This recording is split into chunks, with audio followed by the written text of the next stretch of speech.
Hello, hello, hello. Okay. Hello, mic testing. Mic testing.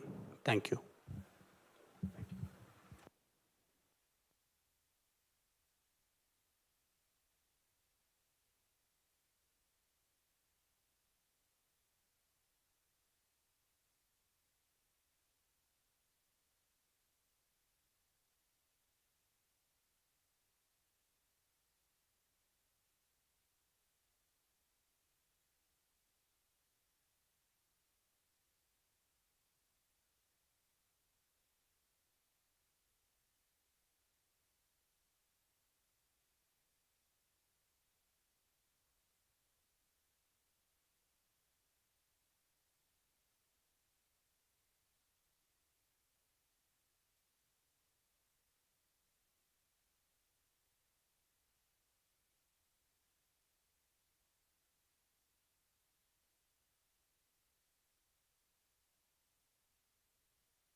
Hello. Check.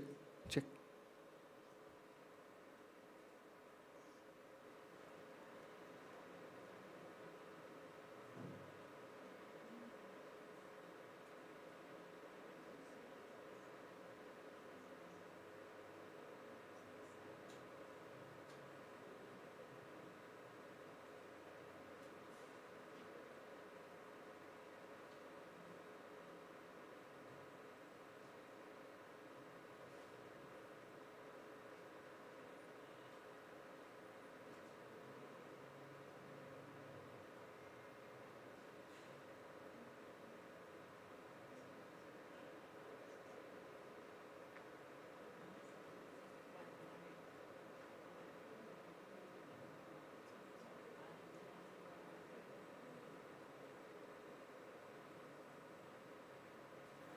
Hello. Check. Check. Check.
Elugu Namaskara.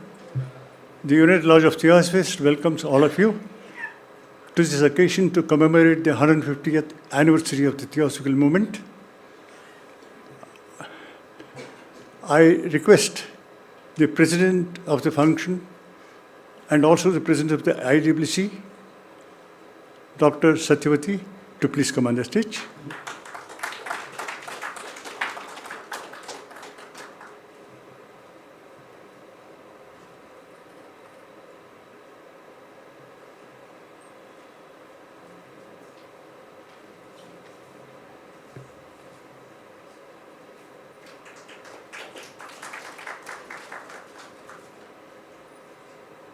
I request the panelists also to come on the stage.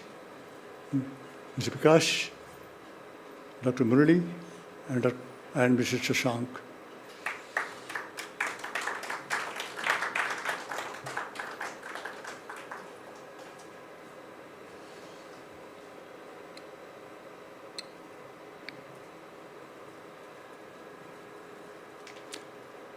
Ladies and gentlemen, it gives me great pleasure in welcoming all of you to this function to commemorate the 150th anniversary of the Theosophical movement.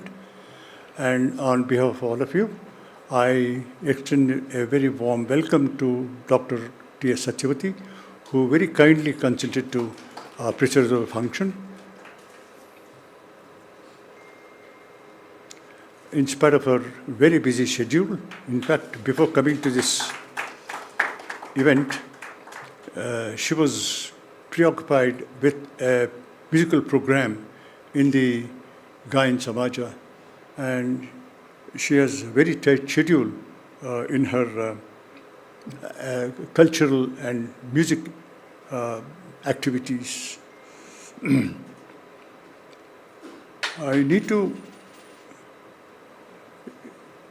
Dr. Sathyavathi needs no introduction. She has been the president of the institute, but some of you may not be aware of her great merit and her great contribution to the field of culture. Dr. Sathyavathi is a renowned Carnatic vocalist and a Sanskrit scholar, known for her performance, compositions, and extensive work in musicology. A former professor of Sanskrit, she is a recipient of Musicology Award from the Music Academy, Chennai, and has been recognized for her contribution to both classical music and academia. She was trained under prominent musicians like R.K. Shikantan, and has received accolades for her lecture, demonstration, and workshops across the country and abroad.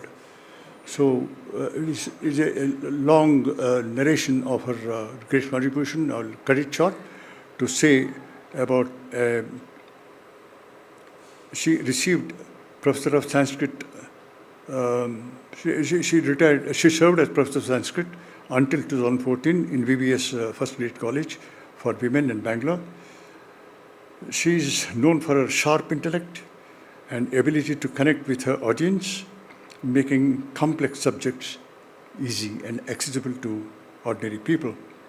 She has been a resource person for various educational platforms and has a special interest in introducing music to young people. This institute was started by Sri P.P. Wadia, and many of you know, if you have gone through the history of the movement in a nutshell in the art gallery, which is organized in commemoration of the event, how B.P. Wadia was instrumental in reviving, with Robert Crosby in America, the Theosophical movement, which had been completely gone off the track. And it is because of his effort that the Theosophical movement came on the track, and he was instrumental after Robert Crosby in starting United Lodges of Theosophies in different parts of the world. And in India, he is the one who brought Theosophy to India, which had been completely, it had completely disappeared. And B.P. Wadia founded the United Lodge of Theosophists in 1942. He founded this institute in 1925, as all of you know. So we could not have a better person than Dr. Sathyavathi, who is the president of the institute, to preside over this function of commemoration of the institute. Thank you very much, madam. In spite of, when I telephoned her, she was so busy with so many other programs. I insisted she is the right person for inauguration of this event, and she finally agreed very graciously, and I'm very grateful to you, madam. I'm very grateful to you. Now, the panelists, the program will be like this. There are 3 panelists who will be speaking on 3 different subjects pertaining to theosophical movement. And one word we have to say about theosophy. Theosophy is nothing new. Theos means divine or godly, and Sophia means wisdom in a Greek compound letter, which means that all the great religions, philosophies, and sciences from remotest antiquity to the present time and those to come in the future have a common foundation, common source, and that common source we call it as theosophy. And this can be easily ascertained by comparative study of all the great world religions and philosophies in the light of theosophy. When you study theosophy, all our religious scriptures are encoded in profound symbolism and allegory. So if you read the scriptures like Puranas or Book of Genesis or Zoroastrian scriptures, Zen Avesta, you will not understand anything. Take Vishnu Purana or Bhagavad Purana. It is all symbolical language, allegorical language. But it is a veil hiding the real science. And that science theosophy brings out. And when you study theosophy, what happens is you will understand your own religion in depth and better. And you will understand all other religions. And you will also realize that science and religion are not two different things. They are complementary. So a student of theosophy becomes cosmopolitan in his outlook. He becomes a universal person. So this is what B.P. Vadia wanted this institute to have this value and promote it, to become cosmopolitan in outlook and not fall into sectarian thought or narrow nationalistic ideologies which will take us backward, not forward. So with the permission of the President, we will commence the meeting. And I request Yashodharaji to conduct the further meetings. Thank you. Thank you all very much.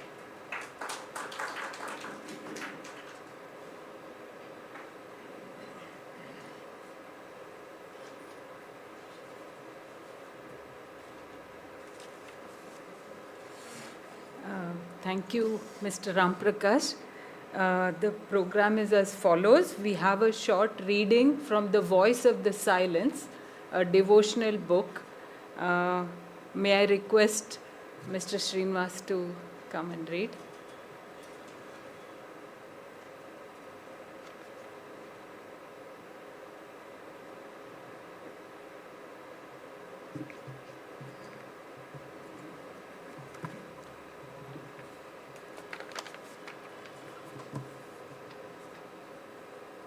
Voice of the Silence, the 7 portals. Upadhyaya, the choice is made. I thirst for wisdom. Now hast thou rent the veil before the secret path and taught the greater jnana. Thy servant is here ready for thy guidance. It's well, Shravaka. Prepare thyself, for thou wilt have to travel on alone. The teacher can but point the way. The path is one for all. The means to reach the goal may vary with the pilgrim.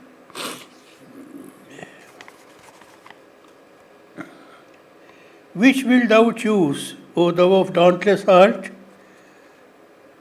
The Samtan of high doctrine, fourfold jhana, or thread thy way through paramitas,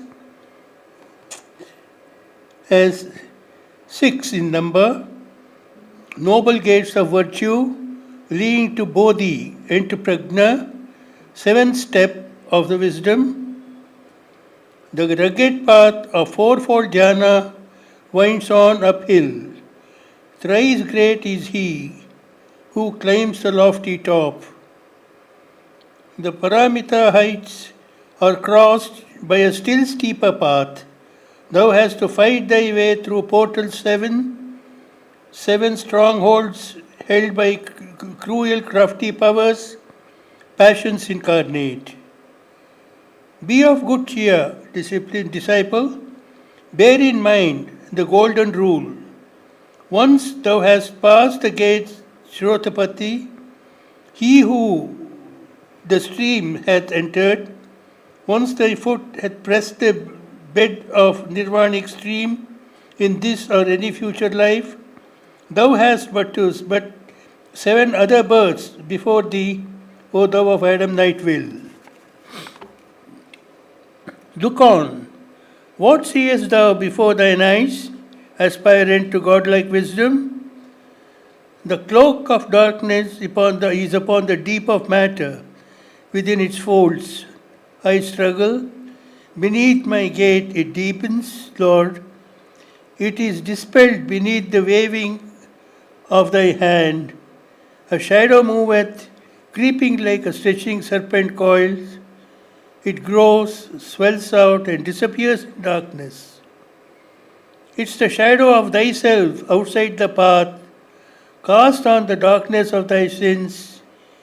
Yea, Lord, I see the path, its foot in mire, its summit lost in glorious light, nirvanic.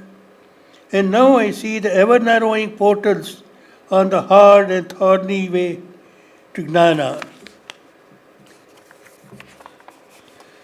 Thou seest well, Lanu, these portals lead the aspirant across the waters on to the other shore.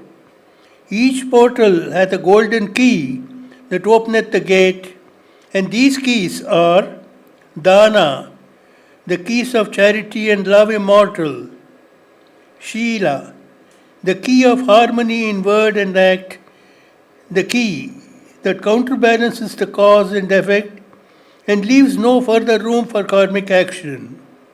Kshanti, patience sweet that naught can ruffle.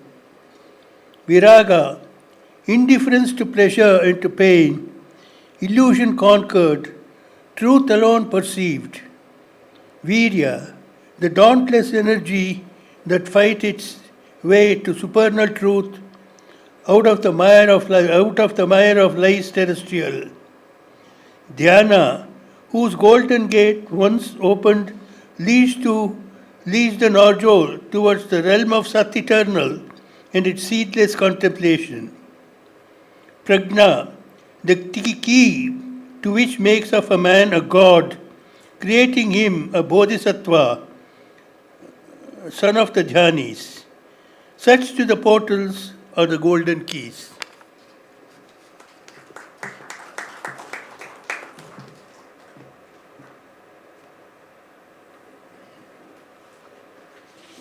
Thank you, Srinivas.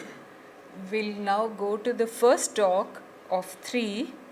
The first talk is on the Universal Brotherhood of Humanity, the basis for social harmony and world peace. May I request Murali to come? Thank you.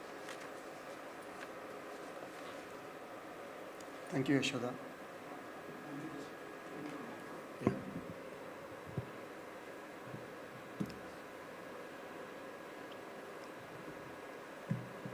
What does it mean to have faith? To have faith is the holding of a conviction of the truth. Yeah. Is the holding of a conviction of the truth upon which one's faith is fixed.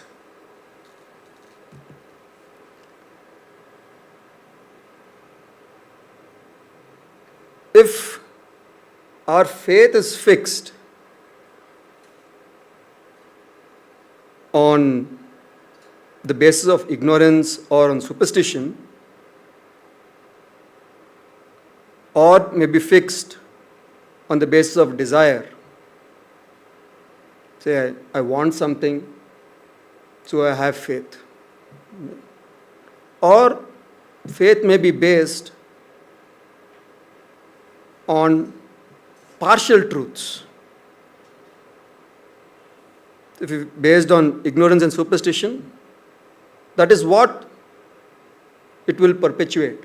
You have faith on that, you continue on that. we have faith on the basis of desire. Particular desire is fulfilled, your faith increases on the base of desire, or on that which helps you attain the objects of your desire.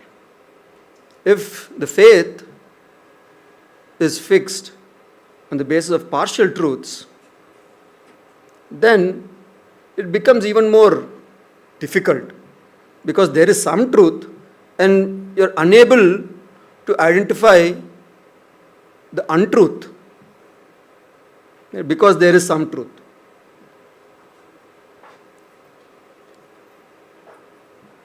All of these, if we examine, they lack knowledge. So, what may be required is to put our faith on that which is neither of these that we describe, but we may not know, but we can imagine as the complete truth.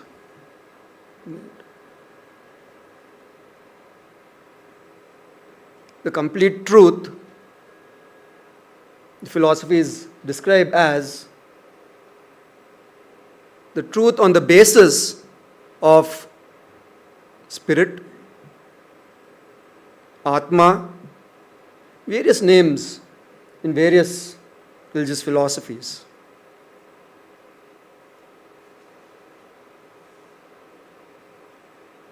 If we examine our own selves,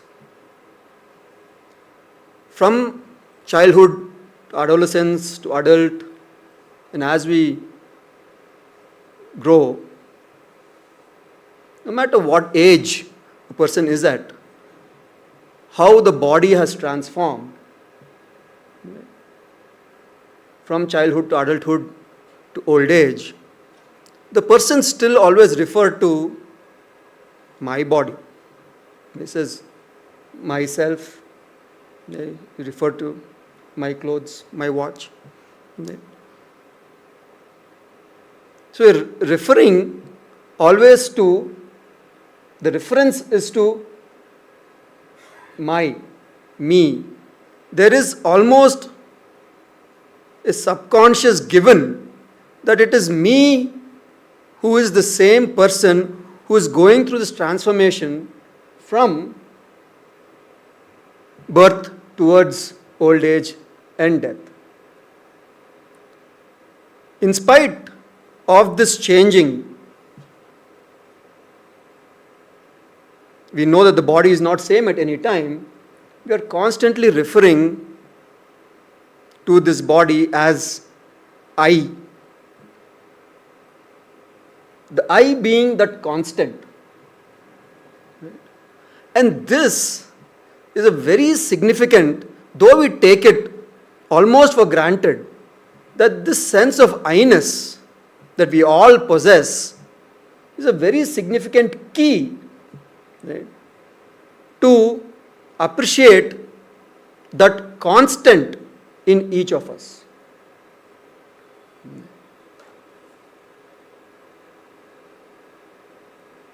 And the next step is, as the philosophy puts it, is this constant, this I, is a product of that spirit or Atma, right? And is the same in all of us. And this is a very profound statement.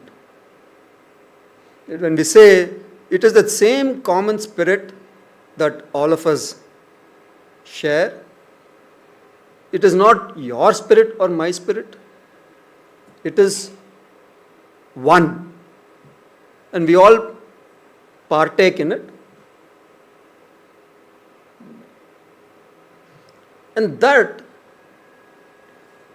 gives us a strong basis to appreciate when we study and understand it, at least logically, a sense of brotherliness among all humanity. We may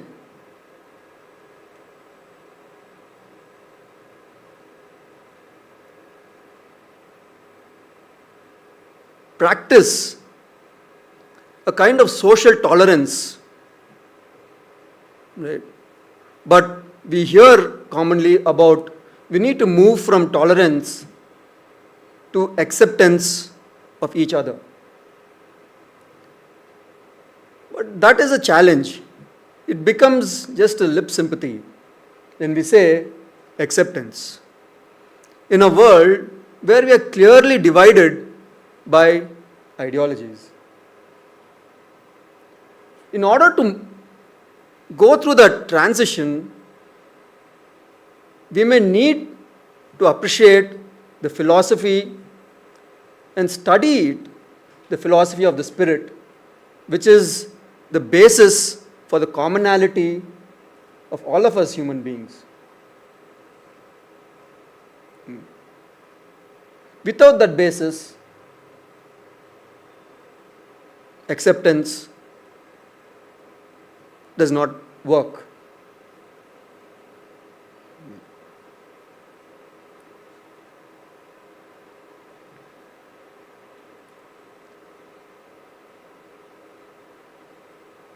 We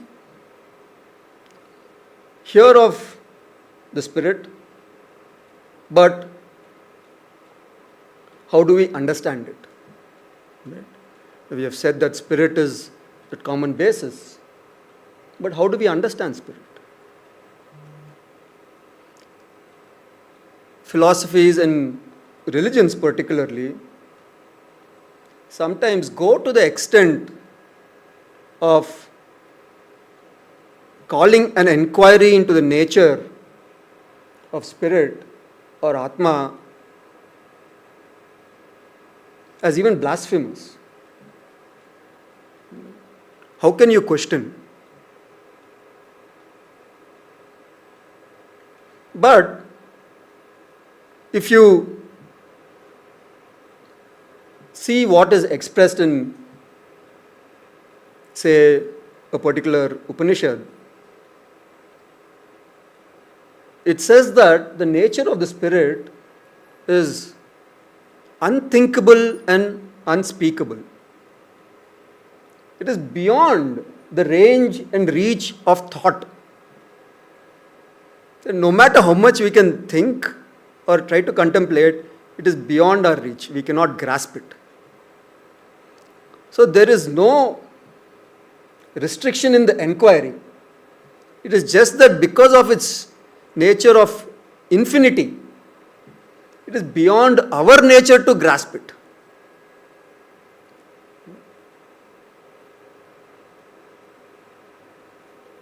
It is that infinity which cyclically evolves and involutes, or outbreathes and inbreathes. The outbreathing brings about the manifestation, the inbreathing takes it back. Breathing out, breathing in. The entire manifestation is coming out, expressing, and going back. It is in this process of manifestation and this process of experience, the same spirit, through various material, is experiencing the universe. So this is a very important nuance to understand that again it is the same spirit. So it is towards this kind of a spirit or Atma that we want to direct our faith. We all have known of we all know of the story of Bhakta Prahalada. It's very popular in Indic mythology. You don't have to go into the story. But we know of the devotion where he speaks of the presence of the spirit here, there, everywhere. It is there in the philosophies, it is there in the mythology. But we read it, we enjoy it, but we forget about it. So then, how do we engage with the spirit? Right? If it is beyond the range and reach of thought and mind, then how do we engage with it? Right? And there comes the twist. How smart we have been as people and as religions. Right?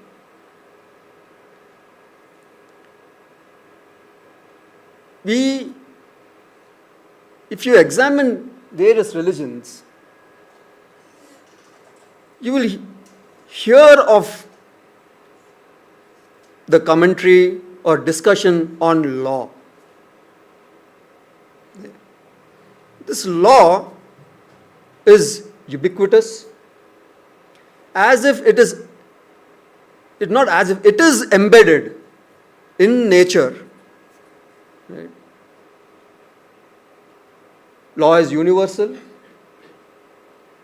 Nobody is special, no matter what religious background, what philosophy you follow, or what land you are born in. The law doesn't act different because it is not man-made. It is natural.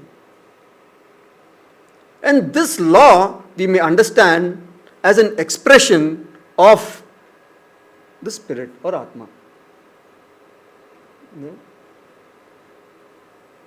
So the smartness comes of organized religion is, though it is mentioned, it is mentioned in Islam that where there is difficulty, relief is offered. Jesus speaks of, as you sow, so shall you reap. In Indic religions, we are all aware of the word karma. It is like a stone thrown in a pond, the ripples go towards the edge, and again they come back to the point where the disturbance was initiated. So, there's a cause, there's an effect. So, when you feel the effect of the cause, that we don't know. It may be the next moment, next hour, next year, or a next lifetime. Very significant again, next lifetime. So the smartness of organized religions, though these kind of mention of the law has been there, is to let this statement just be somewhere, and to focus on deity or God, right? So while there is no way to appreciate the deity unless through the law, we have almost forgotten about the law and we are focused on deity.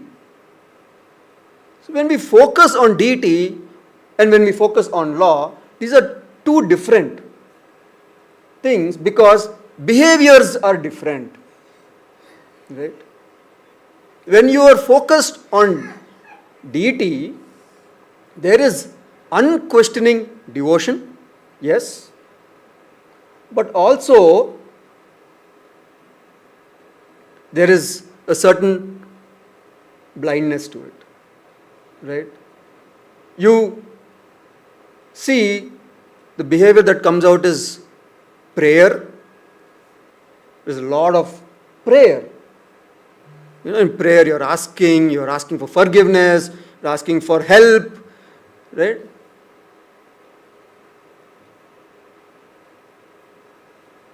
Versus when you're trying to study and understand and practice the law, and when you know that as you sow, so shall you reap, there is an inbuilt sense of responsibility for every act, every step, every thought that we may have. There is no escape of responsibility. And the fact that this law is a product of that very deity or spirit and it is universal, it does not distinguish anybody. It is the same. And hence, a very needed part of our times is to draw our focus away from the habits which are very difficult to lose and very difficult maybe to convince, but to at least discuss about the behavior change from prayer to rituals to that of responsibility in our thought and actions. And that's where, profound teachings of the Gita come in, because changing our thoughts at first is so difficult.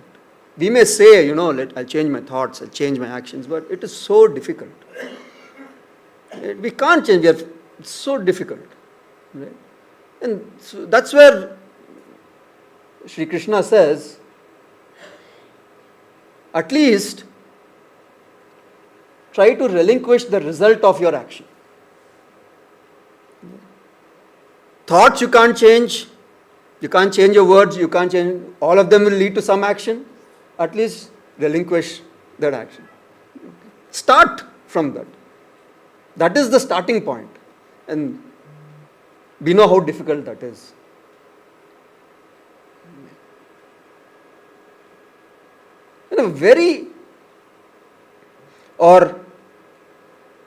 A guidance in the behavior of one who would want to understand and practice the law. When you study the philosophy of the spirit, it says, try to be kind to the faults of others and hard on yourself. And again, we know how difficult that is. We are always kind on ourselves and hard on others. And we try to practice this even for a day. Forget about on people whom we don't know. Even with our loved ones, in our own families, we know how difficult that may be. To be kind to the faults of others and harsh on ourselves.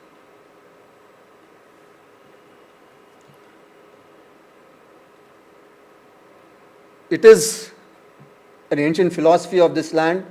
Our Prime Minister speaks of quite often on international fora on this idea of Vasudhaiva Kutumbam. The whole human family is one. It is even, I see it on the emblem of the IAWC. And this idea of Vasudhaiva Kutumbam or universal brotherhood is nothing but the study of the philosophy of spirit. Right? And the practice, and the application and practice of the ideas of karma. It is what Sri B.P. Wadia tried to establish as a center for study at the United Lodge of Theosophists, and the IAWC as a place in the community to discuss, debate, and through culture and music and art to explore this idea of universal brotherhood. With these few words, I shall conclude, restating that may we try to be kind to the faults of others and harsh on ourselves. Thank you.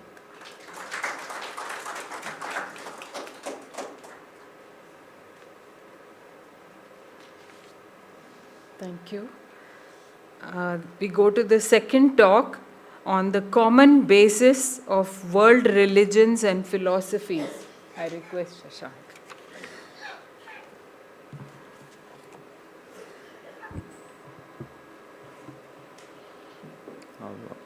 my brother delivered a short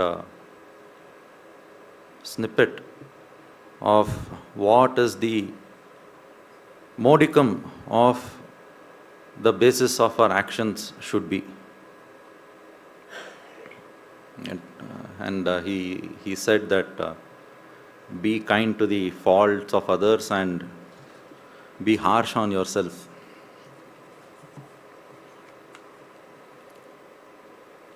Now, continuing from, picking up from what my brother concluded with, I would try to share with all of you a few thoughts which I have come across regarding the common basis of religions and philosophies. To start with, let us all analyze and think as to the situation by and large we find ourselves in our society.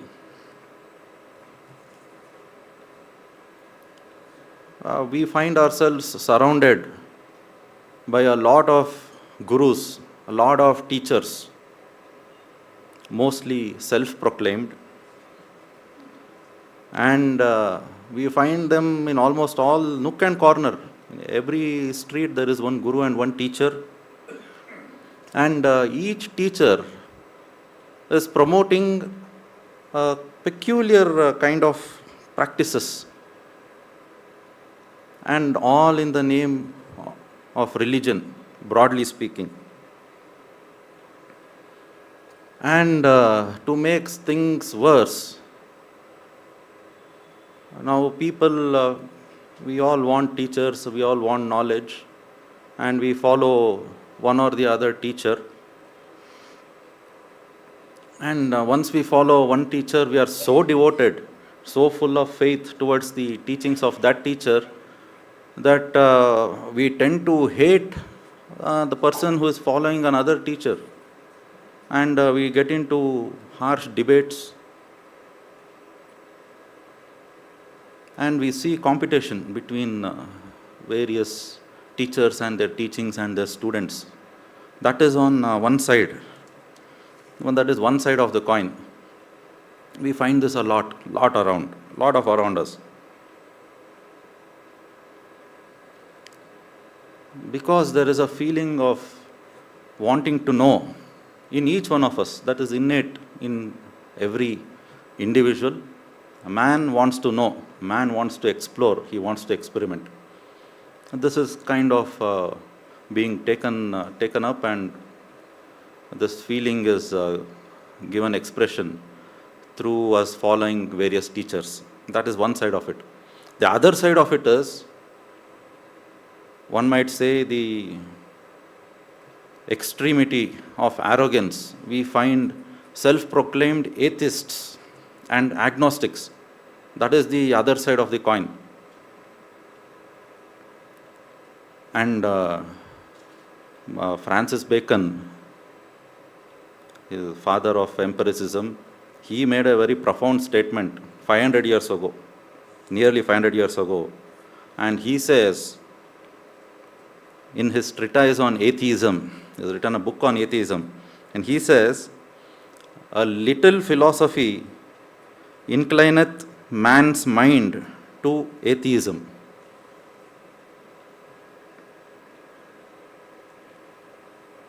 Why we find ourselves in this situation of having very little philosophy with us? Because one of the reasons what this student thinks is, we have all been given with forums, online and offline, where we can express our individual opinions. We can voice our opinion on par, let us say, with a Nobel laureate. The forum which is offered a Nobel laureate is the same forum offered to each and every one of us to voice our opinions.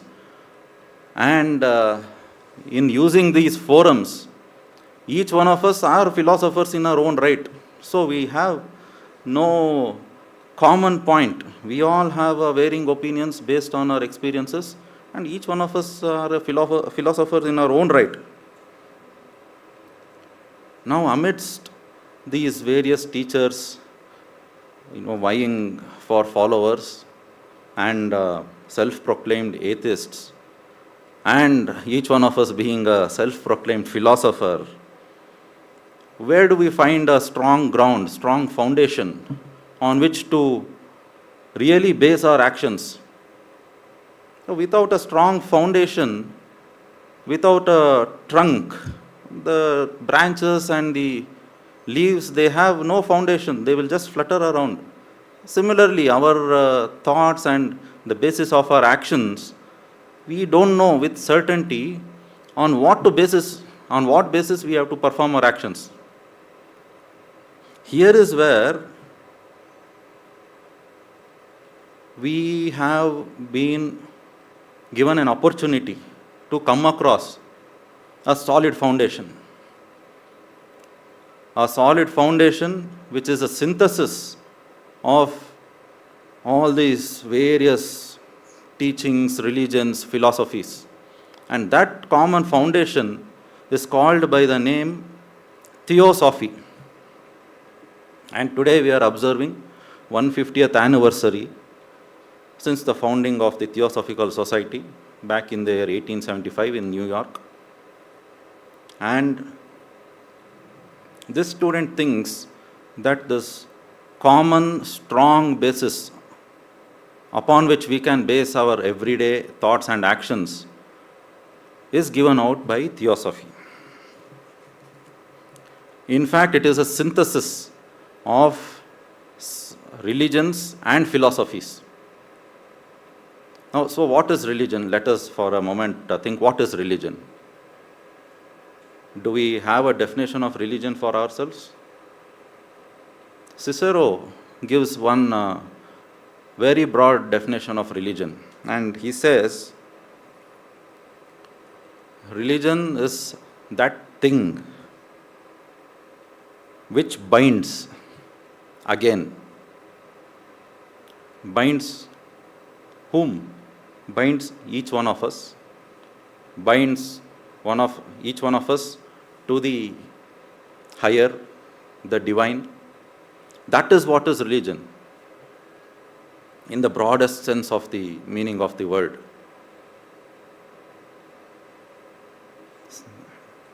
Now, the earlier speaker gave a glimpse of what is it that binds all of us together.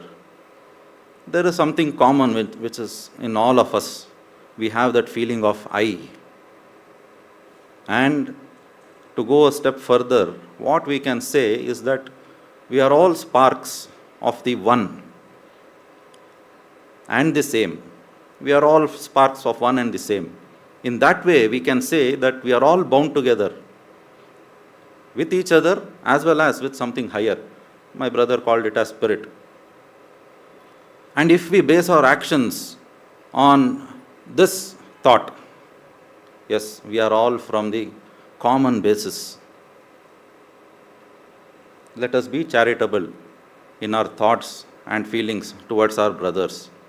And let us be harsh on ourselves in exercising the brotherhood amongst ourselves in practicality.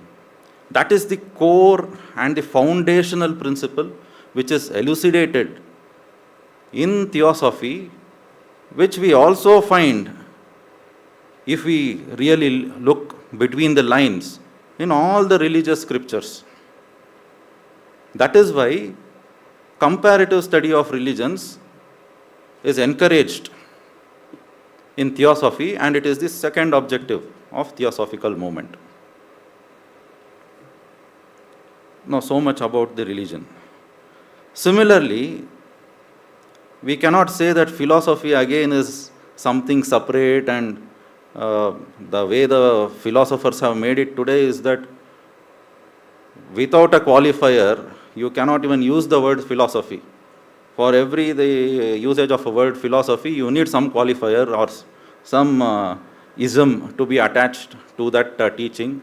So much so that each one of these isms and each one of these schools of philosophy are logically watertight and contradictory to each other, but in their own right, if you follow, logically watertight.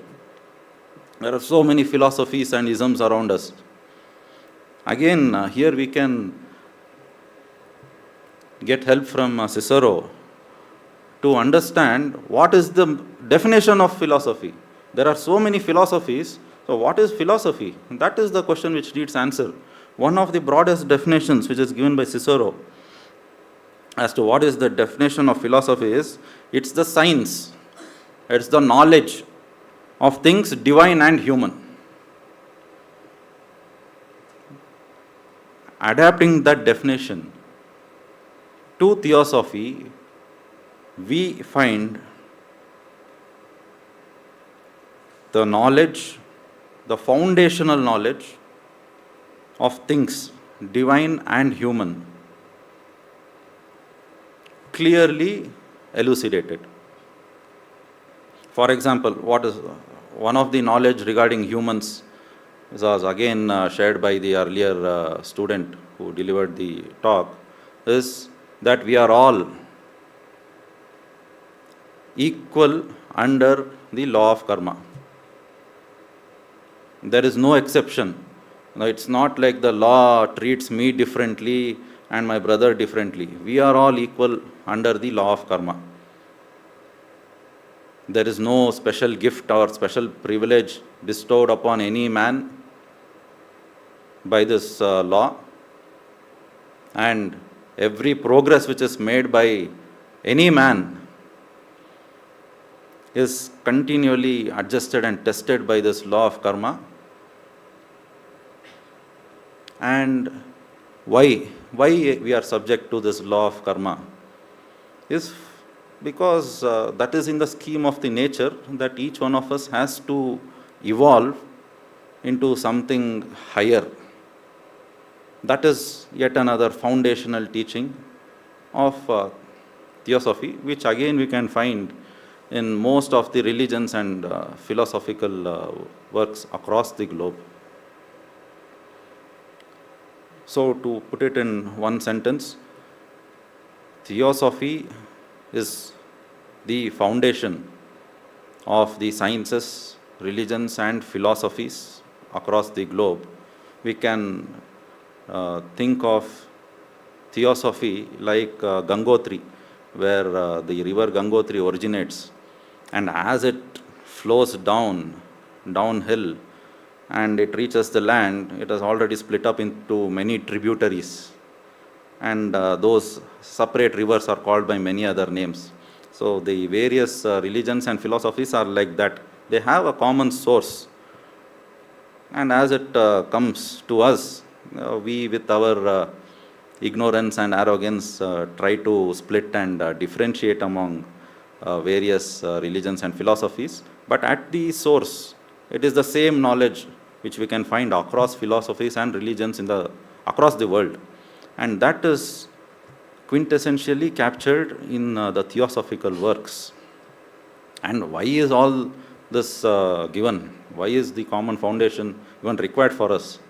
That is for our evolution and growth, which is what my brother will be touching upon in the next short talk to follow.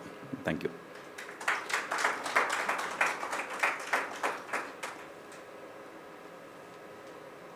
Thank you. We now go to the third talk, the law of progression and perfection of man. May I request Vikash to come.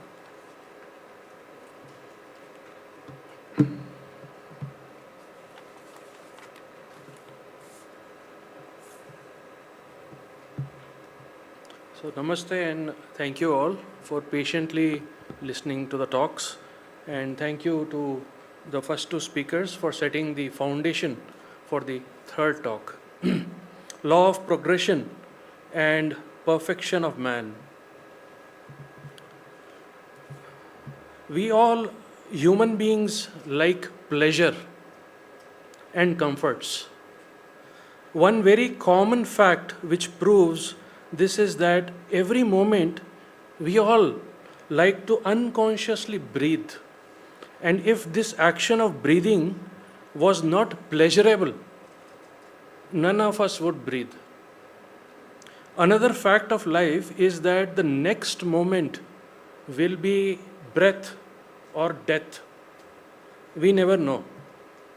However, that being said, we all forget this fact and live life as if tomorrow will come and maybe death will take its own time to come.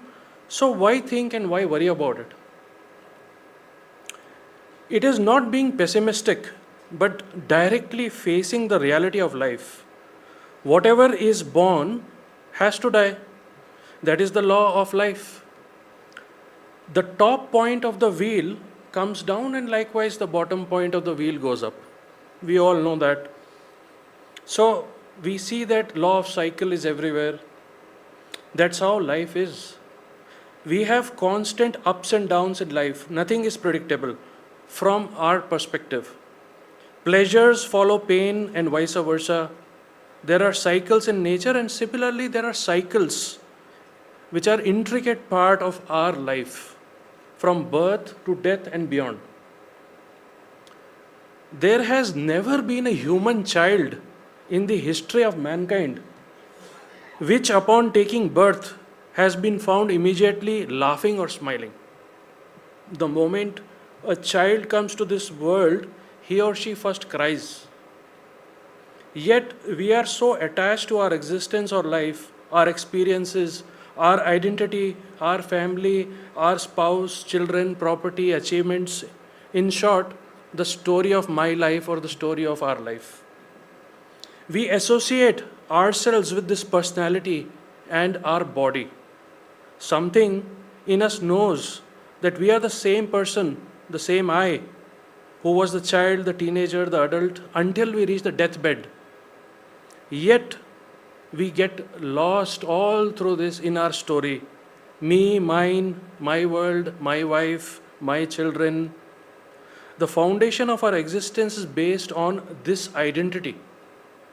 With a few minutes of cogitation, we may realize that when our body itself doesn't belong to us, how can the wife, children, property, friends, relatives, etc. belong to us? Then some logical thought process in us might lead us to the idea that if there is only one life, then we should make best use of it. This leads people to live life to the fullest extent, to maximize their pleasurable experiences, have maximum fun possible, self-aggrandize. All this they associate with their achievements in life. The more children you have, the more property you have, the more bank balance you have, the higher designation you have at work, the bigger the car you have, etc. You get the idea. It's the measuring yardstick of how successful you are. Suppose a net, a fisherman's net, is cast into the lake to catch fish. Some fish are so clever that they are never caught in the net. They are like the ever free. But most of the fish are entangled in the net. Some of them try to free themselves from it, and they are like those who seek liberation. But not all the fish that struggle succeed. A very few do. And they jump out of the net, making a big splash in the water. Then the fisherman shouts, "Look, there goes a big one." But most of the fish caught in the net cannot escape, nor do they make any effort to get out. On the contrary, they burrow into the mud with the net in their mouths and lie there quietly, thinking, we need not fear, we need not worry, everything is safe. But the poor things do not know that the fisherman will drag them out of the net. These are like the men bound to the world. The bound souls are tied to the world by the fetters of lust and possessions. They are bound hand and foot, thinking that these will make them happy and give them security. They do not realize that it will lead them to annihilation. These things provide happiness to people, this deluded state continues for most of us from birth till death, unless one fine day, if and when you are lucky, then nature wakes you up and you realize that there is some life-threatening situation or some event which jolts you out of this state. It completely shakes you up, and then you might start thinking. We might ask the question, why is there pain in my life? Why is suffering? What is suffering? Why am I going through this situation? What have I done? Why I didn't get certain opportunities in life? There are many whys, and if we really seriously put in effort, then we finally may ask, what is the purpose of life? What is the bigger picture? What will happen when I die? Why was I born? Who am I? This is when some of us may see glimpses of truth and see that there is some order in the chaotic life. There is no event which is coincidental or accidental. Every microsecond of our life is unfolded with mathematical precision. Whatever happens, happens due to the perfect law. We may call this law the law of karma. Also, we see that the whole of humanity, in one way or the other, is connected because of dependency and various other things which we see on physical plane, which we also further realize that we are also connected on the astral plane, we are also connected on the mental plane. So for this law to execute to its perfection, we need agents. So the law needs agents for its execution, and that is karmic agents. And in one way, all of us are karmic agents, either conscious or unconscious. All of us are each other's teacher in this school of life.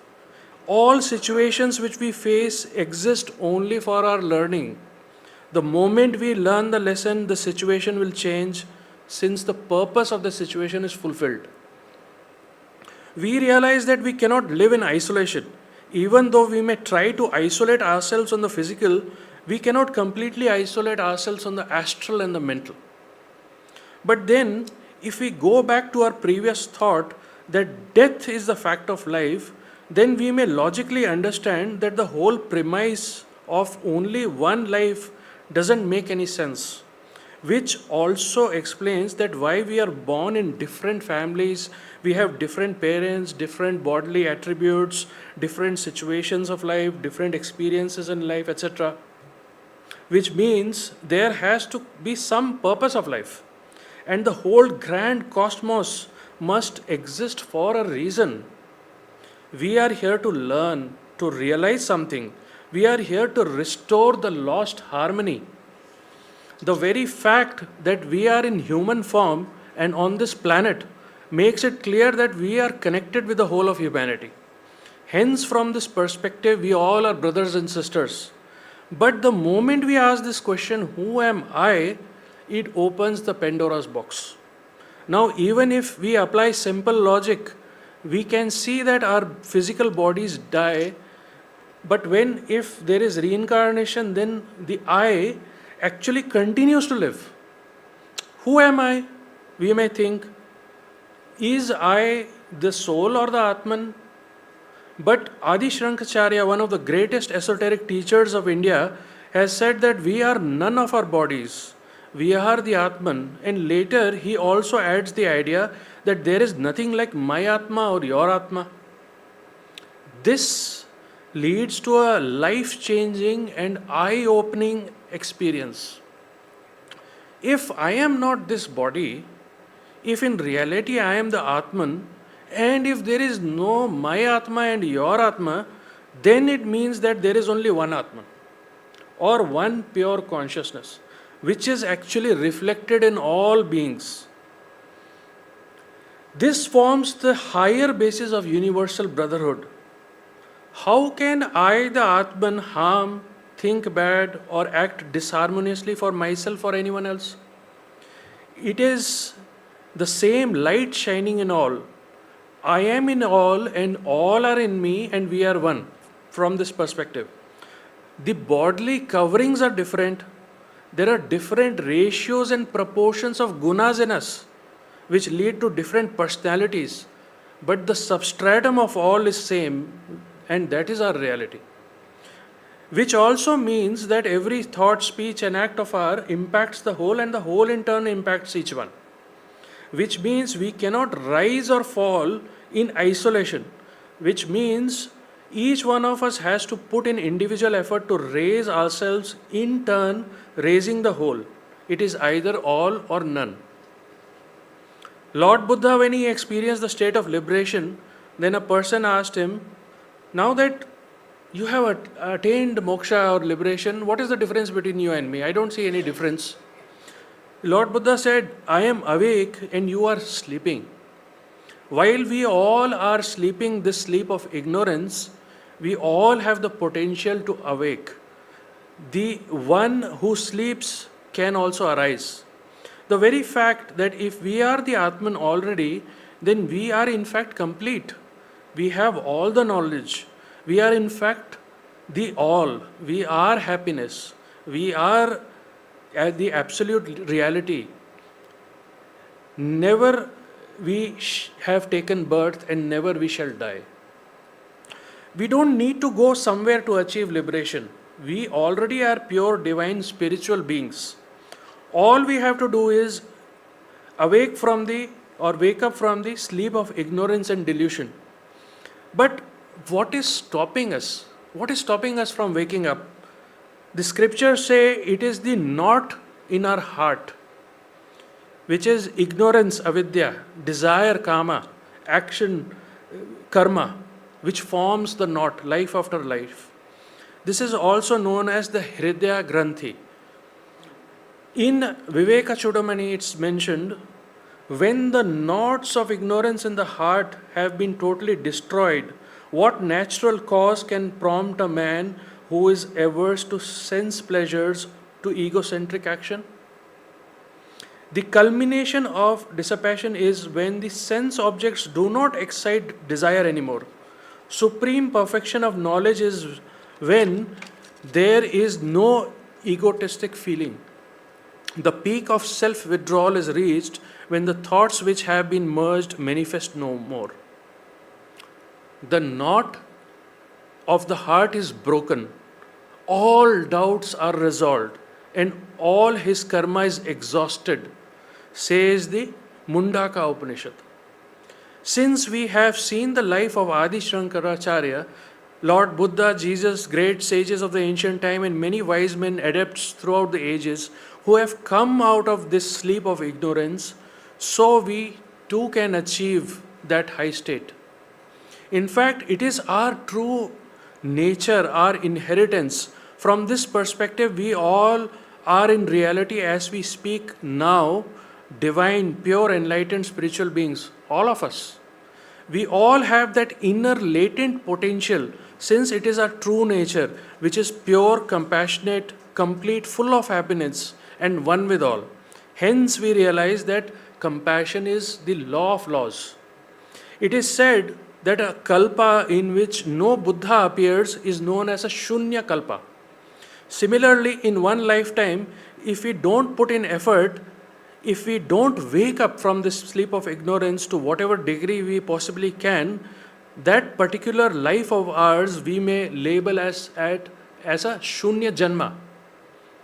It is said that not speech but thoughts really rules the world. So with these thoughts as our foundations, we need to start living a conscious life. Every moment of our life is an opportunity to learn, to realize, to wake up, which is carefully guided and crafted by the skillful and compassionate hands of the laws of karma, founded on the basis of law of compassion. The choice of making appropriate use of the precious moments of our life is in our hands, wherein we need to consciously work and put effort towards understanding the purpose of every situation which we come across and to ascertain the inner meaning of those situations. Only then can we fulfill the life's purpose and our duty.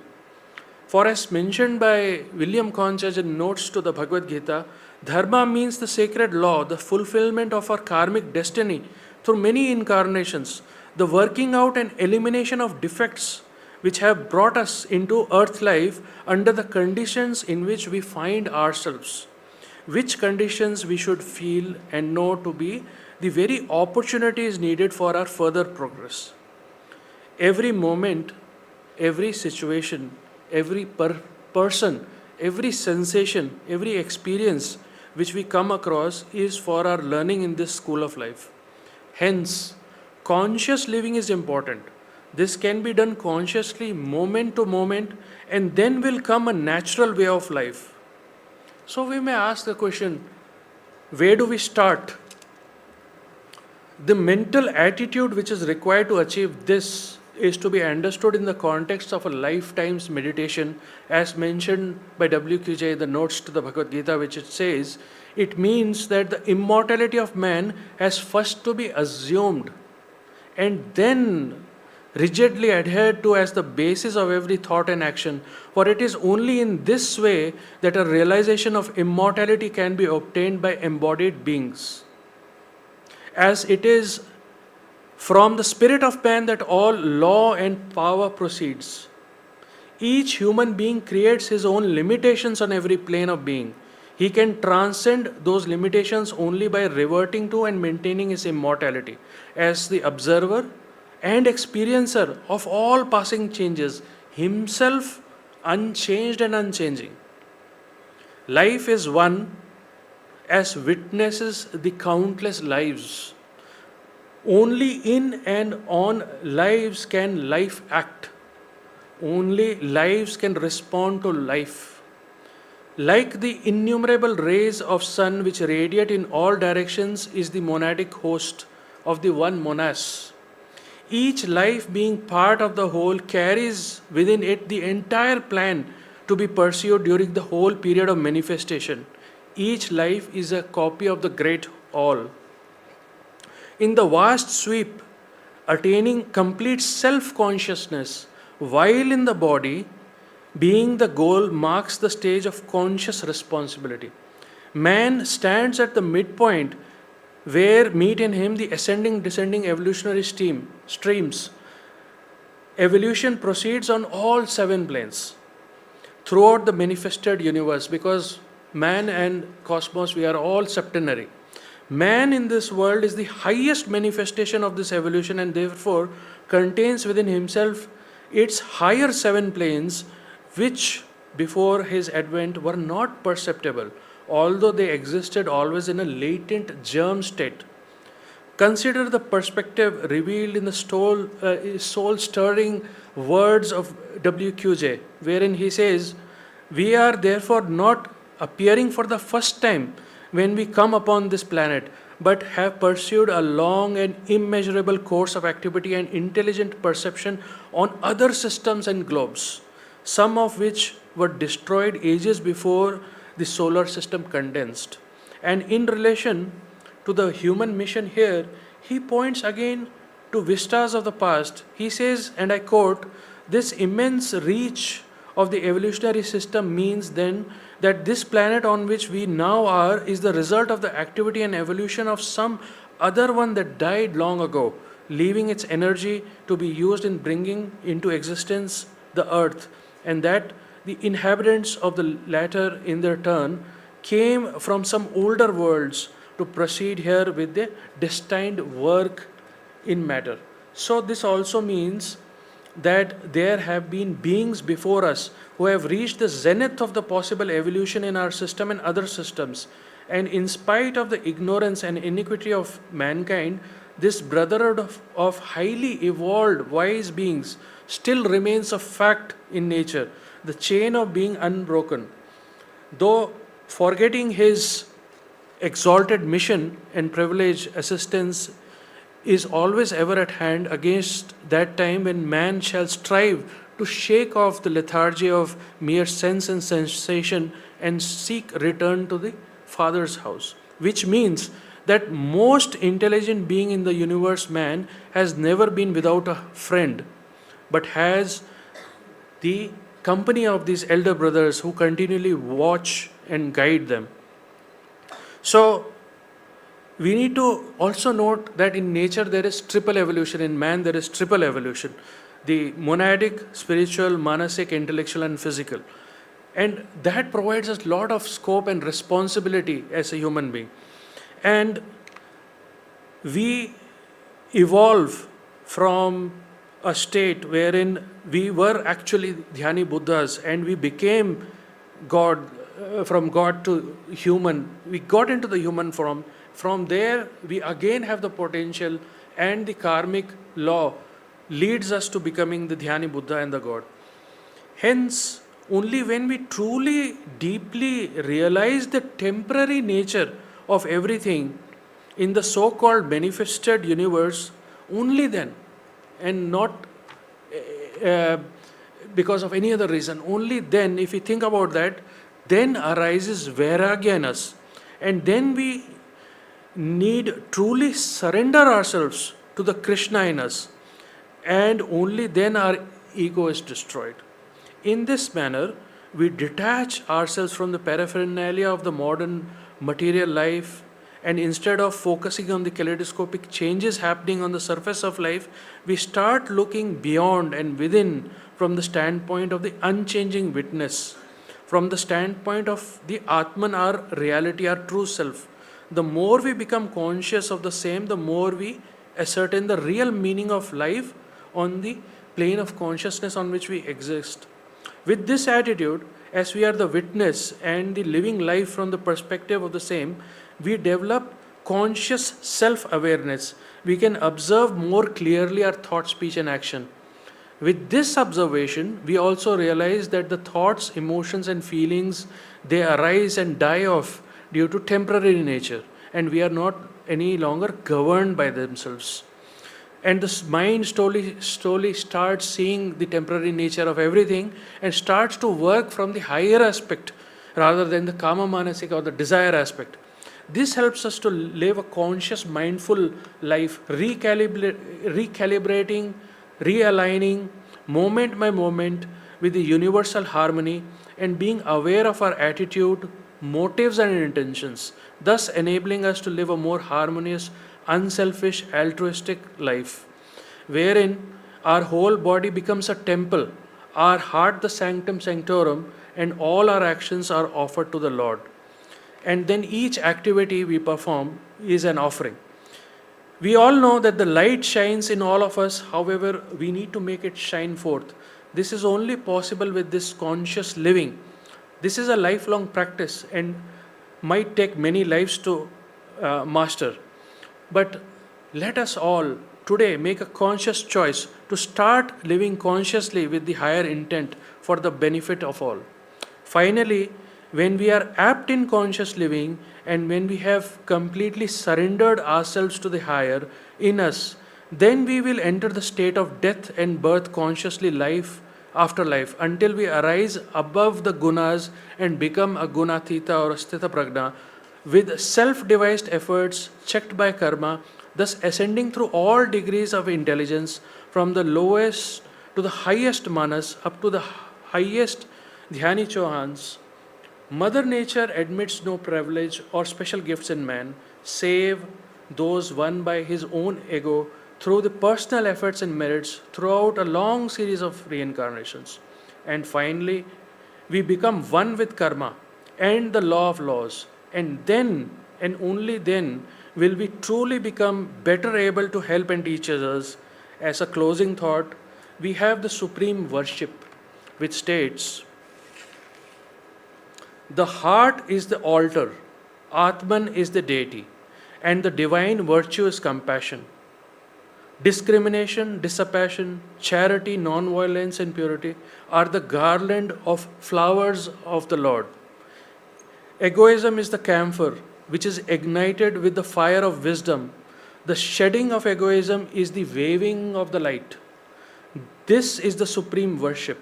This worship is continuous through all words and deeds. Thus, one's entire life is a long prayer. The ideals embodied in life are stotras. The solidarity of world is the offering, and the vision of the self, the higher self, everywhere is the prostration. I am Atma is the highest devotion. Such is the supreme worship. Thank you.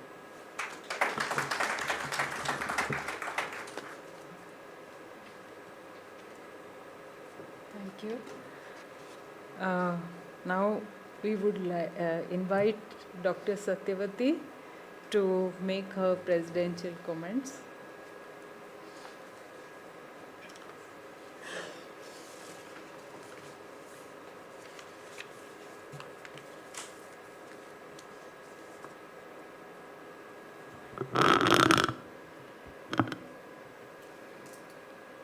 योऽन्तः प्रविश्य मम वाचमिमां प्रसुप्तां सञ्जीवयत्यखिलशक्तिधरस्वधाम्ना अन्यांश्च हस्तचरणश्रवणत्वगादीन् प्राणान् नमो भगवते पुरुषाय तुभ्यम्. सर्वरिगु नमस्कार. That was an invocation that I recited to kindle our Jnanendriyas and Karmendriyas. It was a prayer to the supreme consciousness, which is all-pervading, omnipotent, omnipresent, not addressed to any particular God. Though it says Purushaya Tubhyam, it is not the gender that is to be highlighted there. With this, at the outset, let me congratulate and thank Sri Ram Prakash for organizing a very meaningful, purposeful session deliberating on certain key questions that are so pertinent to each one of us in our long journey of quest for truth, quest of truth. I congratulate all the three speakers for coming up with their sincere presentation of their views on these topics, the chosen topics, given topics. And as they were speaking, it was like a surge of waves of thoughts coming across my mind. So much of food for thought each one of them have provided. Is there an answer, a definite answer for all these questions? It is too personal. It is too subjective. I don't say no. I can't even say yes. If I say definite answer is there for the questions raised today, then everybody will ask, what is it? I have no answer. If I say no, then why all these deliberations? There is no meaning in having such discussions and deliberations at all. So it has been a journey of quest for truth. But when the first speaker was speaking about the Atman, the Atman in me and the Atman in anybody else is the same. So again, I was reminded of the Gita Vakya, Atmanam sarvabhuteshu, sarvabhutani cha Atmani. Very beautiful statement.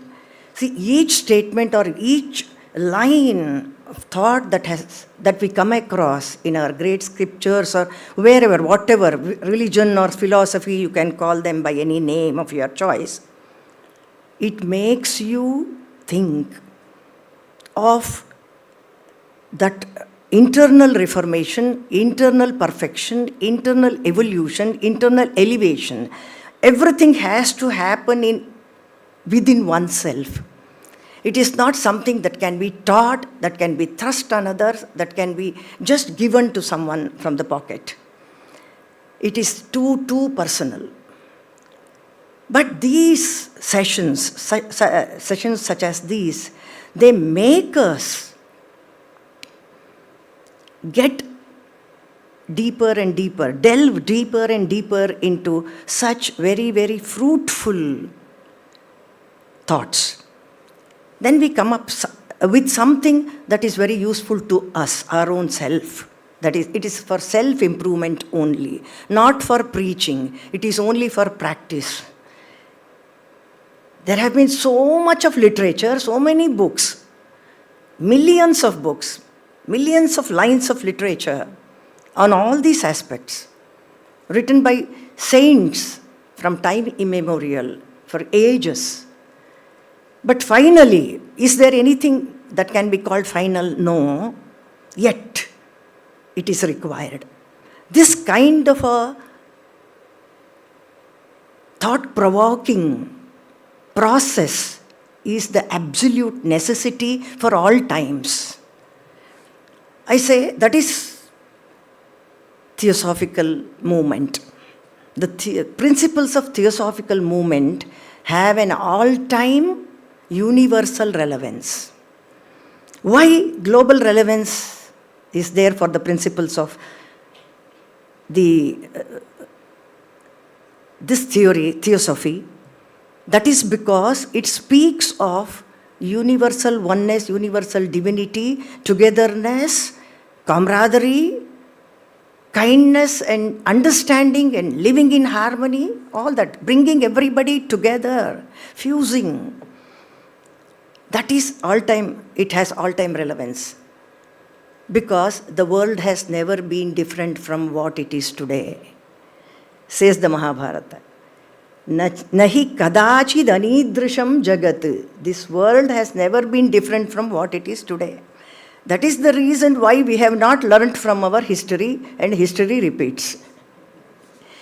It is because we have not learnt anything. At the same time, there is that movement. It is the theosophical movement. Movement is never static. It has to go on. It has been growing stronger and stronger day by day in all these 150 years ever since it was brought into motion. That is because of its inner strength and the truth underlying it. So what is the truth? When I was listening to the second talk, so he was talking about, he mentioned about Prahlada. So Prahlada was a, shall I say, hardcore devotee of Narayana. He was a steadfast devotee, a deeply devoted to Narayana. So that does not mean that he hated other gods. It does not mean that. It only we have to take the proper message from everything. So it is our interpretation. Facts are sacred. Our interpretations have to be really good. Otherwise, we tend to deviate and go astray. So, the finite leads to the infinite. It is the finite concept of being devoted to a single form or name. But the message is different in that story. The message is freedom of thought and action. You can follow any faith of your choice, worship any god of your choice. So what the real Samskriti teaches us is Sarvadeva Namaskara Keshavam Pratigacchati. It is not just Keshavam Pratigacchati, it can be Ishwaram Pratigacchati. Anyone, for that matter. Eko Deva Keshavova Shivova. It is just that one supreme consciousness, as he was suggesting, which pervades, which permeates, which fills, which envelops, which covers every aspect of creation, be it human or non-human, the flora, fauna, everything. That is why we are called Amritasya Putraha. Amritasya Putraha. So the final thing is to realize that we are Amritasya Putraha. How is it possible is a billion-dollar question. I am sorry to say this, but I am very, very sincere and honest when I say this. No one has found the answer. No one, let alone us, or till date, the greatest of philosophers, They are also in the quest. So our Upanishads are always in the quest of the truth. They very clearly say that satyasya hiranmayena patrena satyasya apihitam mukham. The ultimate truth is there. Everybody knows that it is there. The absolute supreme consciousness, the being, is there. It has been to the understanding of every being here. But how to reach it? Does anybody know? No. That is because hiranmayena patrena satyasya apihitam mukham. The golden vessel has enveloped it, covered it. It is totally obscured. That is the right word to use. It is totally, the Satya, the truth, ultimate truth is totally obscured by the Hiranmaya Patra, that is the attractions, worldly attractions, which is glittering like gold. That is more attractive. We are attracted towards something that glitters. All that glitters is not gold, is also there. So that is how. The Hiranmaya Patra is glowing and we are attracted by that. That is the physical and earthly pleasures, as he was mentioning. Everybody wants to be happy. Be happy. Ishta prapti and anishta nivarana. That is the sole goal of human existence. That's how we feel. But sometimes we will be pricked and tickled and made to think of something higher. Something higher. How to rise from this mundane to the divine. That has been a perpetual, pertinent and perennial question. Perennial question. Ekam Sat, when he was talking, Sri Khanna, I was made to think of so many things.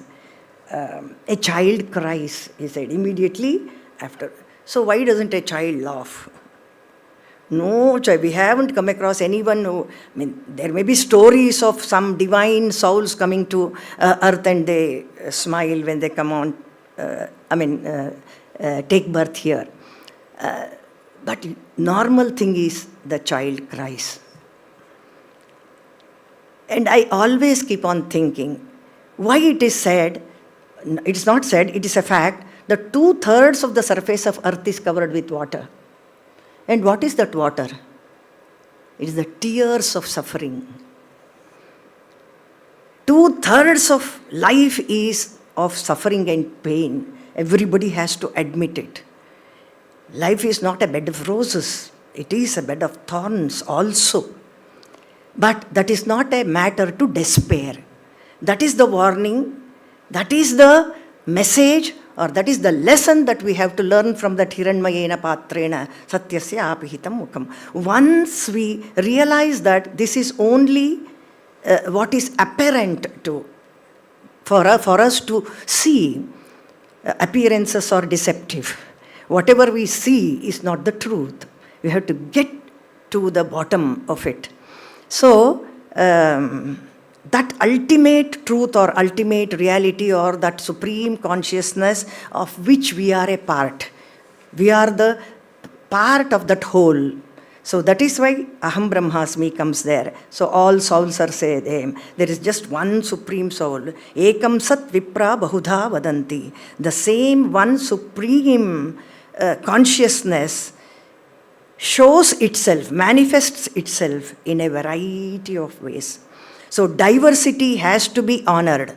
Variety has to be appreciated. There is no question of making everything uniform. You cannot bring in uniformity. Let there be diversity. Let us honor diversity. Let us appreciate diversity. Let us celebrate diversity.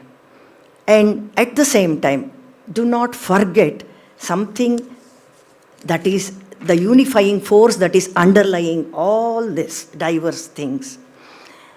Being a musician, I am always tempted to give an analogy drawing from music.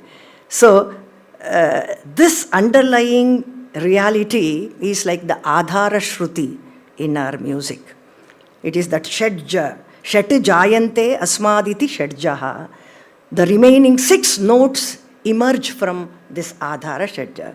So a Rishabha, a Gandhara, Daivata, Nishada, whatever the 12 notes positions or the 16 note varieties, they are all in relation to the Shadja. They have no independent existence. They absolutely have no independent identity. They're always in relation to the Shadja. If it is Chaturshruti Rishabha Re 2, then the Sa will be somewhere. If it is not related to the Sa, then it can be anything. It is like we call it Ekshipani, which has lost its gravitational, it is beyond the gravitational force and it has no way to go. Where it goes, even it doesn't know itself. So Hige, these are all certain things that we need to ponder, think, and we have to be thankful to that supreme thing for bringing this much of awareness and awakening that we have to tread the path which one day, sometime, leads us to the goal. That is that supreme consciousness. And it is an awakening or an awareness or an enlightenment that has to be acquired and experienced individually, independently. It is, again, I come back to the same point which I began with.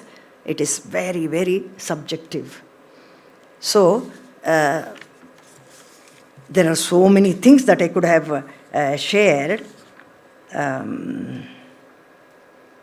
Yes, I-ness, you said. Without I-ness, there is no we-ness. It has to be there. That I has to be there. Ramakrishna Paramahamsa once says, if you want to have that aham, then expand it to the extent of the universe or the globe and beyond. Or you just bring it to naught, nil. Either this or that. There is no via media. A thing. Aham Brahmasmi, make it Aham Brahmasmi. Or I am nobody. Yanaginta kiriyarilla. So, it is neither a feeling of superiority nor a feeling of inferiority. I am superior to none, I am inferior to none also. So this is this kind of samatva, samabhava, samachitta, samabuddhi, that balance which alone can lead us in the right path, path of righteousness. So however much we talk about all these things, what comes down to our practical day-to-day life is more important than anything. How we conduct ourselves under various circumstances. What is our attitude towards men and matters in this life? How we treat our fellow human beings, not just human beings, the flora and fauna, as I said, krimi, kita, sarisripa, mriga, pakshi, everything, how we treat them, or how we deal with them. So these things have to be given a deeper thought, according to me. And I conclude my random speech, sprinkled with random thoughts, with this very beautiful song. I don't know who has composed it. I love this song, and I have taught this song to my students also. I think this encapsulates the essence of the theosophical movement, theosophical principle, essence. And before I come to this, I have to say a word of praise about our BP Wadia. So this movement, which began 150 years ago, came to India, and it got crystallized. And our BP Wadia sir, he had a very clear vision. He had such clarity of the essential principles of theosophical movement. That is the reason why he came out of that regular order, and he had a very clear path laid down for himself. And his contribution to this movement is great. Independent, individual, but colossal contribution. And the greatest testimony of that is our own institution, Indian Institute of World Culture, he says. Culture is a beautiful term. There can be no kusamskriti. There can be only samskriti and world culture. So we honor, as he said, not just recognizing, but accepting. That acceptance has to be there of every form of culture, every nama rupa bheda. There is so much, as I said earlier, let us honor. That was the concept. He had a very clear conception of the theosophical movement and he brought it into action. And we are all grateful to that great soul. Somewhere he says, even in your inaction, you should be good to the world. Inaction, not being silent or quiet, not speaking, not that. Inaction, don't do anything but be good to the world. Even your inaction may do good to the world. We should know when to act and when not to act also. In music also we say there should be the musical pause. You can't be singing continuously. There should be that musical pause. So even that adds to the beauty of the experience. So with this I conclude. It's a beautiful song. Bhagavan Stvadiya Charane Shraddhanata Namamaha. Again, this Bhagavan is not any particular God. Idol worship we were discussing, saying, we should not be stuck to that. Of course not, but that is a very strong means to control our senses. If we have some image before us, keep on looking at it, our mind doesn't waver. So the wavering mind, the fickle mind, the unsteady mind has to be bridled and made steady, and these are all just means. If you are capable of shaking off the shackles or bondage of these limitations or finite things, fine and good. But as long as you can't do it, at least do this. Till when you are worshipping a god, an idol or an image, outside or within you, you are doing no harm, as B.P. Vadia says. You are doing no harm to anyone, doing good to everybody, to yourself also. So, Bhagavan Stvadiya Charane Shraddhanata Namamaha Sarvasya Asya Jagata Sampadakastvameva. You are the one who are the cause, who are the one who has created the entire universe, the creation. Lokasya asya mahataha, that beautiful word, it is not an ordinary world that we are living in. If at all it is bad, it is because of us. The world by itself is so good, so beautiful. Lokasya asya mahata sampalakastvameva. You are the one to protect. Vidhinacha kena isha bhagavanstvamarchayamaha. This has been our question throughout, through ages. By what means? How can we worship you? What exactly is the perfect way of adoring you? So, vidhinacha kena isha bhagavanstvam archayamaha. That is the absolute expression of gratitude. I don't know how to praise you. I don't know. That is perfect submission, surrender, total prapatti. Lokasya asya mahata sampalakastvameva vidhinacha kena isha bhagavanstvam archayamaha bhagavansttvadiya charane shraddhanata namamaha. The next one is the very crux. Shaktis tathacha bhaktihi sarveshu sampradeya. Please grant Shakti, the power, that is power to realize oneself, all that you can extend it, stretch it to any extent. Bhaktischa sarveshu sampradeya. What is this bhakti? Very beautiful nirvachana is there. Bhaktir nama jnana nishtha kriya. Bhaktir nama jnana nishtha kriya. It is action with knowledge and awareness, consciousness. It's a conscious karma. You cannot relinquish karma. So even Bhagavad Gita says, karmanyeva adhikaraste ma phaleshu. But he never says, relinquish karma, give up karma. There should be renunciation in karma, not of karma. Renunciation in karma, not renunciation of karma. So that is jnana-nishtha karma, kriya. Next, vairam vidhuya manasa kumatis tathapaneya. Vairam vidhuya manasaha. We should shake off. Please give us that power, that strength to shake off the vaira, that is hatred, animosity. And kumatis tathapaneya, wicked thoughts, bad thoughts. We are thronged by this. However much we try to, that is why the idol worship or whatever, that makes us concentrate on something that is very good, makes us feel comfortable. Kumatis tathapaneya ekatra eva pritya sarve vayam vasamaha.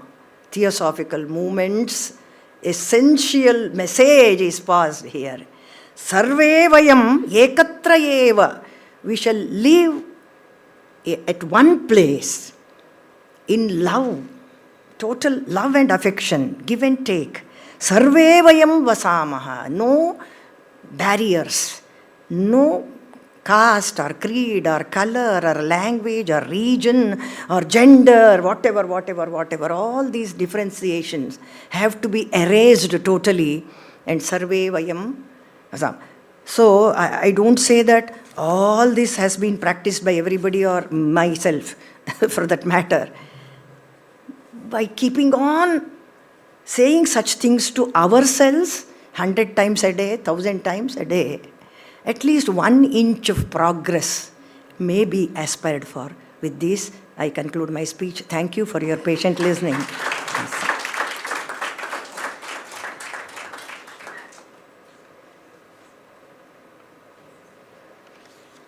Thank you very much. We end today's evening with the vote of thanks.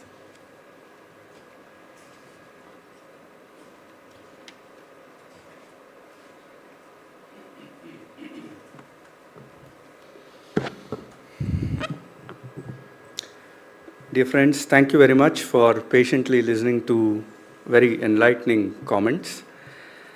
Generally, we begin the vote of thanks by saying it is my pleasure to give this vote of thanks, but it is also my duty and pleasure to give this vote of thanks. In the Kathopanishad, we find the Lord of Death, Yama, instructing Nachiketas and saying that in every such situation, you find there is Shreyas and Preyas, what is good and what is pleasurable. So choose what is good for yourself. But thankfully, I don't have to do that today, because this vote of thanks is both pleasurable as well as a duty for me. So both Shreyas and Preyas is involved in this. Let me just sum up with one sentence all the 3 talks individually. The first speaker said that the message was peace and progress is possible. It arises from spiritual knowledge, the knowledge of one spirit. As the Gita begins the whole teaching in the 2nd chapter with the idea that there is one spirit, understand this, and all the rest of the Gita, all the teachings in the Gita that we find, is but an expansion of that one idea that there is but one spirit, right? The first speaker ended the talk with the note, be kind to faults of others and harsh on oneself, right? And the moment I heard that, the first thought that came to my mind was, I wish my wife would listen to this, right? And I hope she is not listening to it online. But jokes apart. And the second speaker said, knowledge of things divine and human is important.